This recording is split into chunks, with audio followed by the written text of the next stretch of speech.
Hello all, happy gardening. இன்றைக்கி என்னோடய கார்டனில் வந்து என்ன பார்க்க போகிறோம் பார்த்தீங்கன்னு வச்சுக்கோங்களேன். அது நாட்டு தக்காளி செர்ரி டொமேட்டோ, செர்ரி தக்காளி 2 இருக்குது.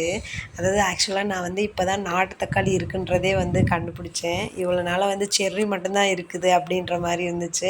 ஏன்னா வந்து இந்த செர்ரி டொமேட்டோ எல்லாத்தையும் வந்து போட்டு ப்ளேஸை ஃபுல்லாக ஆக்குப்பை பண்ணிடுறாங்களா, அதனால வந்து அது இருக்கிறதே தெரியலை. பட் ஆனால் இன்றைக்கி பார்த்தீங்கன்னா நல்லா பிக்கு பாருங்கள், அது இருக்கிறதே தெரியல, அவ்வளோ பிக்காக இருக்குதுங்க. ஆனால் ரெண்டுத்துக்கு என்ன வித்தியாசம் பார்த்தீங்கன்னா, செர்ரி டொமேட்டோ நல்லா படர்ந்து பெரிய செடி ஆகுது. ஆனால் இந்த நாட்டு தக்காளி பாருங்கள், ஒரே ஒரு செடி தான் லிமிட்டாக வந்து க்ரோ ஆகுது. ஆனால் காய் வந்து நல்லா பெருசாக இருக்குது. இந்த மாதிரி இதுதான் இப்போ இதுக்குள்ளே இருந்தது இப்போ தான் கண்டுபிடிச்சேன். பாருங்கள் எப்படி இருக்கிறாங்க பாருங்கள். இவங்களாம் வந்து செர்ரி டொமேட்டோ குட்டி குட்டியாக அழகாக இருக்கிறாங்க. சிலது வந்து கொஞ்சம் பழுத்துட்ருக்குறாங்க, அவங்களே வந்து ஹார்வெஸ்ட் பண்ணணும். ஆனால் வந்து நிறையா வந்ததுக்கப்புறம் நம்ம ஹார்வெஸ்ட் பண்ணிக்கலான்னு விட்டுட்டோங்க. பாருங்கள் எவ்வளோ அழகாக இருக்கிறாங்கன்னு சொல்லிட்டு. ஆனால் வந்து செர்ரி டொமேட்டோ வந்து பார்க்குறதுக்கு வந்து ரொம்ப பெருசாக வளர்ந்துட்டு போனால் கூட குட்டி குட்டியாக இருக்கிறதுனால பார்க்குறதுக்கு வந்து க்யூட்டாக இருக்கிறாங்க செடியில் பார்க்கும்போது. நாட்டு தக்காளி வந்து நல்லா பெருசாகிட்ருக்குறாங்க. எப்போது ஹார்வெஸ்ட் பண்ணேன்னு வெயிட் பண்ணிகிட்ருக்கிறேன், பார்க்கலாம். இங்கே வந்து என்னோடய பாட்டில் வந்து சில செடியெல்லாம் வச்சுருந்தேன். கொஞ்சம் பக்கெட்லலாம் வந்து வேஸ்ட்டான பக்கெட்லலாம் வந்து கொஞ்சம் சீட் போட்டு வச்சுருந்தேன். அவங்களும் வந்து க்ரோ ஆகிட்டாங்க. என்னென்னு பார்த்தீங்கன்னா பிரிஞ்சால் எவ்வளோ அழகாக க்ரோ ஆகிட்ருக்காங்க பாருங்கள். சூப்பராக இருக்கிறாங்க, பார்க்கவே ரொம்ப ஹாப்பி ஆகிடுச்சு.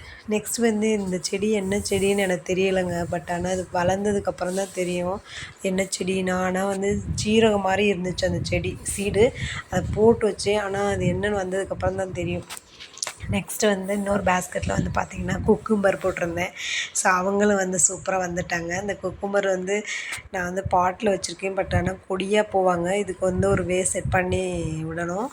ஸோ வந்ததுக்கப்புறம் தெரியும், பார்க்கலாம்.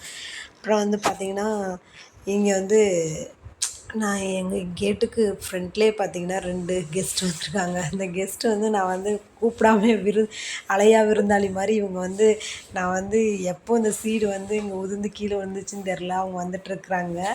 சரி வரட்டும்னு பார்த்து வெயிட் பண்ணிகிட்ருக்கிறேன் என்னென்னு வருவாங்கன்னு. நெக்ஸ்ட்டு இன்னொரு பாட்லேயும் வந்து நாட்டு டொமேட்டோ வச்சுருந்தேங்க.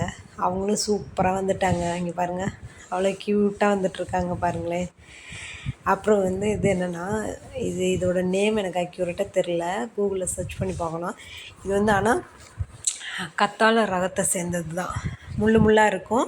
பட் ஆனால் இதோட ஃப்ளவர் பாருங்கள் எவ்வளோ அழகாக இருக்குன்னு. ஃபஸ்ட்டு டே வந்து ஆரஞ்சு கலர் இருந்துச்சு, நெக்ஸ்ட் டே வந்து ஒரு ரெட் கலர்லாம் சேஞ்ச் ஆகிடுச்சு. அந்த மாதிரி தான். ஆனால் வந்து அதை டச் பண்ணாவே பால் மாதிரி ஒன்று பாய்சன் மாதிரி இது. ஆனால் டச் பண்ணால் பாய்சன் சொல்லுவாங்க. பட் ஆனால் அழகுக்கு வச்சுக்குவாங்க. இதுவும் வந்து ஒன் ஆஃப் த ஏர் ப்யூரிஃபையர்னு தான் சொல்லுவாங்க.